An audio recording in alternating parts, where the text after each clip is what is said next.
Hey guys, how you doing? Just got home from playing a show. The show's still going on, but I have to work tomorrow, so I came home early. My punk rock band RAF, which stands for Really Are Fucked. Yeah, there's another bad word. Oh well. We were at the bottom of the bill, or rather we started. The main band tonight is TSOL, True Sons of Liberty. And we weren't supposed to be at the top of the bill. It was some political crap that happened. I don't particularly care about that, but it kind of turned me off. And so once we were done, I came home rather than... I've seen TSOL before, and already hung out with the guys tonight and stuff, So thought I'd come home, and for a minute I looked at threads. Not threads, but videos. There's quite a few new videos. And I thought to myself, well, heck, I looked at Grecian Thunder's first thread, Baby's first thread, and I said, well, hell, let me answer this one. Should be pretty quick. So let me get right to it. Name 3 records of inspiration. And I was happy to say that this was fairly easy to answer for me. And I'll start with this one. Moody Blues, Daze of Future Past. When I was about 14, that was the second time that I seriously attempted to kill myself. Without going into too many details, I just want to explain that my family, as much as I love them, was pretty dysfunctional. There's mental illness in my family, on both sides. My mom was in and out of the hospital.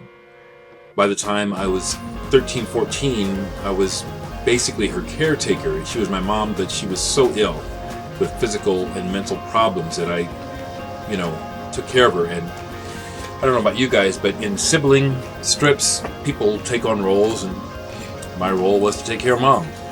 So by the time I started hitting 14, I really felt unappreciated.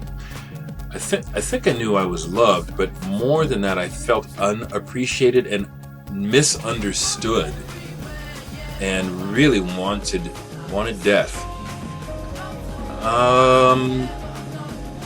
This record inspired me to keep going, literally.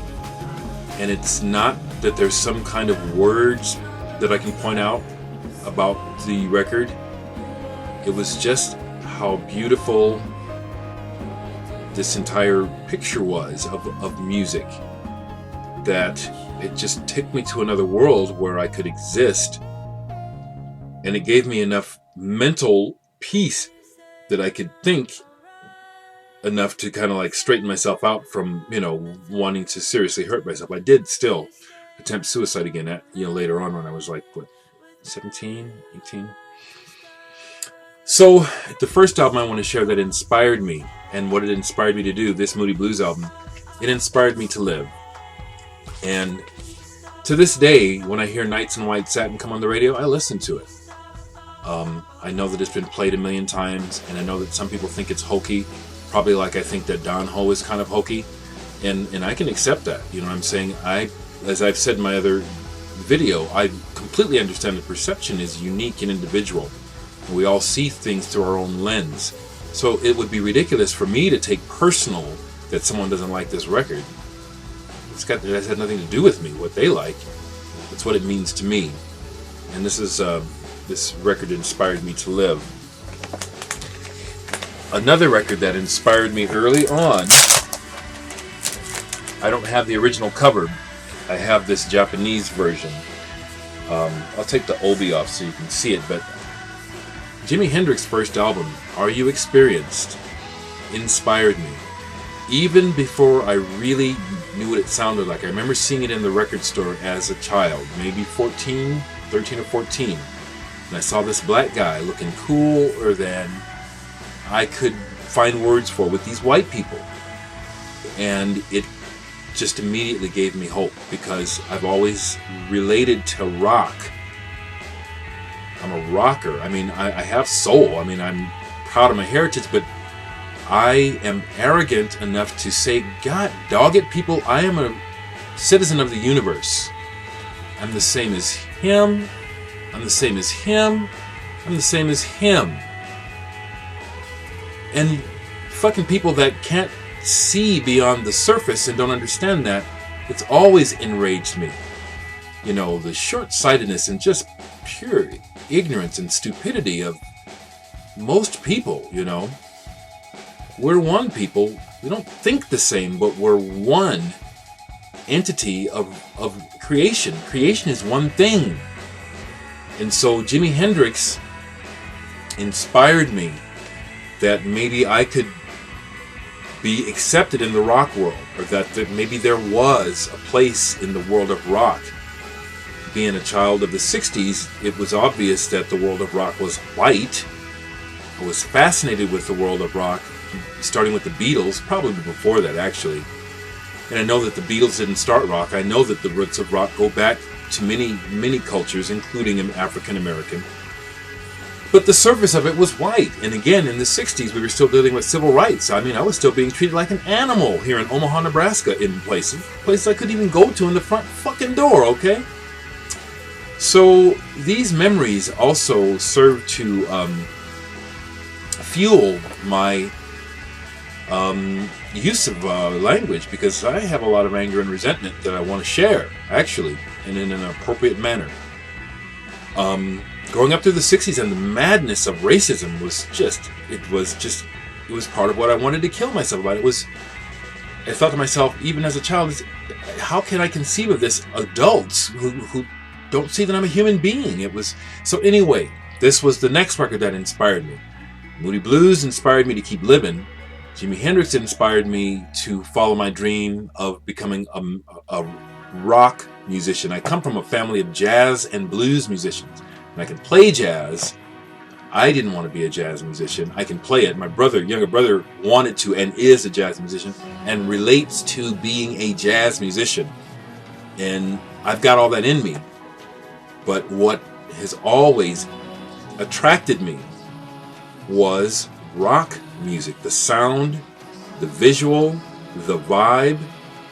And Jimi Hendrix showed me that there was a place for black people, which is what I am. I'm like African American, although inside I'm the same as any kind of person on this planet, whatever part of the planet you live on, you know.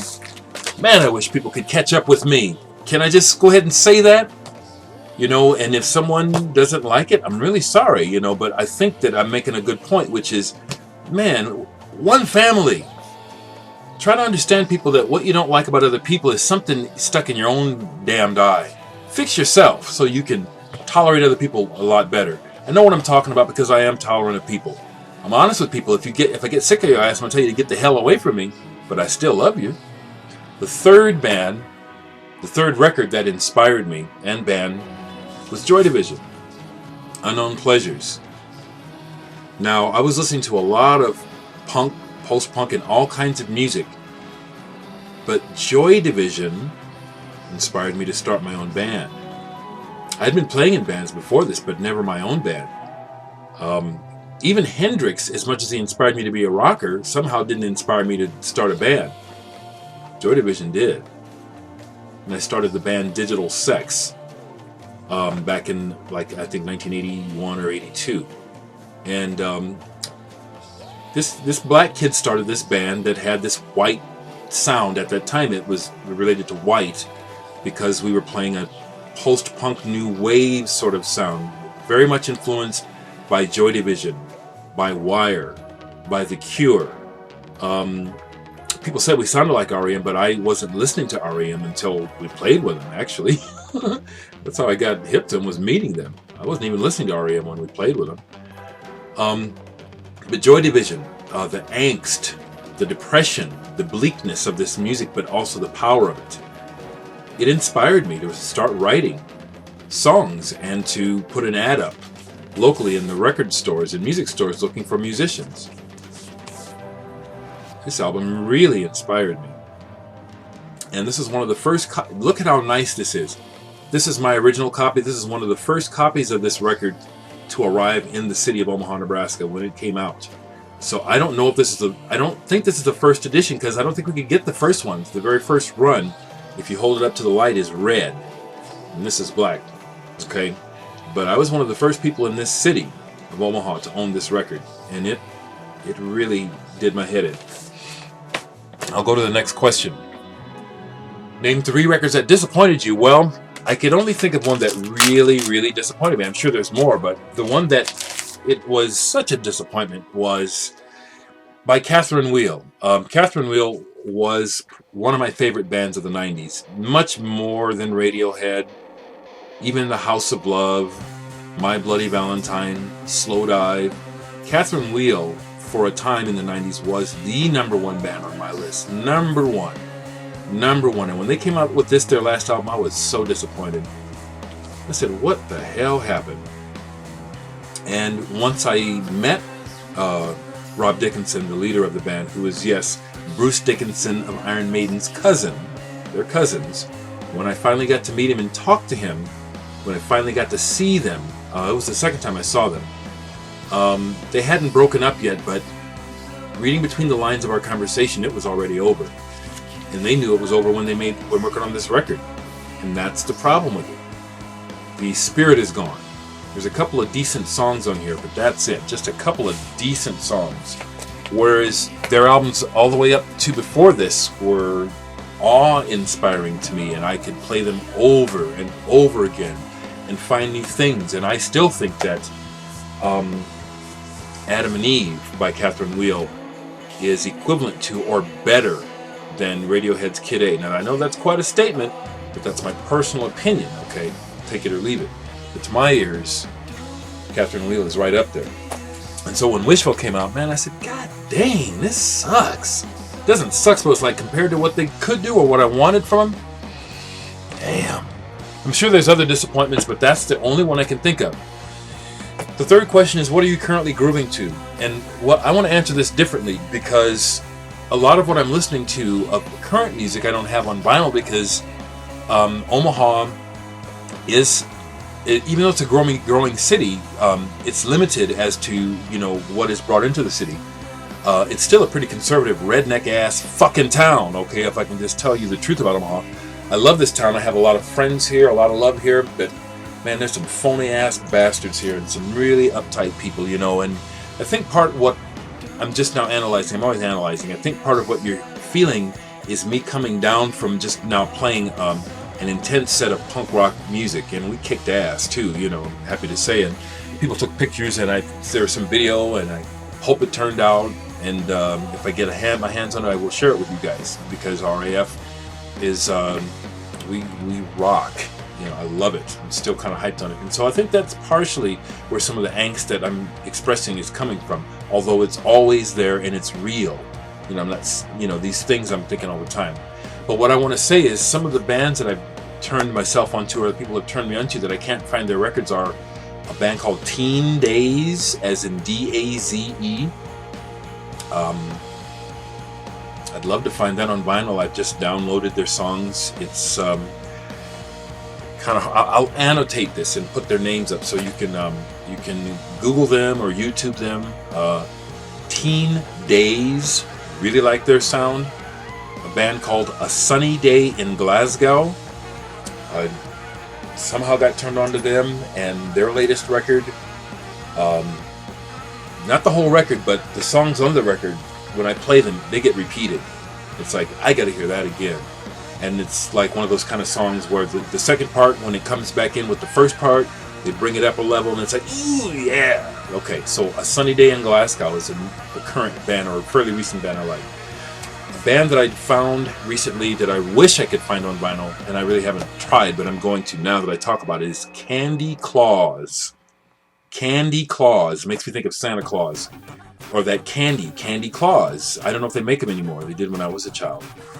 This is a guy and a girl, and the music to me sounds like some kind of psychedelic LSD-soaked travel log soundtrack. It's like being on a Dayglow camper, really tricked out. And it's like, it just sounds like we're doing down the road and everything's like this. And it's like, man, this music is awesome. Ellen Alien, she's German, mostly known for her club stuff beats. I think it's, do you call it intelligent dance music, what she does? I've only got one record of hers. I'd like to find more. I love her stuff. Ellen Alien, I think is how you say it. Another band that I don't know anything about, but they remind me of a throwback to kind of Sarah Records sound, and it's a band called Meeting Places. Meeting Places. Really like them. That it reminds me of another band. I've got to find their record. It's Local Natives from LA. Really like Local Natives. Local Natives. Two other bands that I want to find vinyl by are Micachu and the Shapes. Micachu and the Shapes are excellent. And the last band I'll mention is not Sun. I already love Sun, but Suuns. Suuns. Suuns. Really like what I've heard by them. So I'm going to stop here. When I look at the time, it's like, where does the time go? Have I really been talking this long? See you in a minute.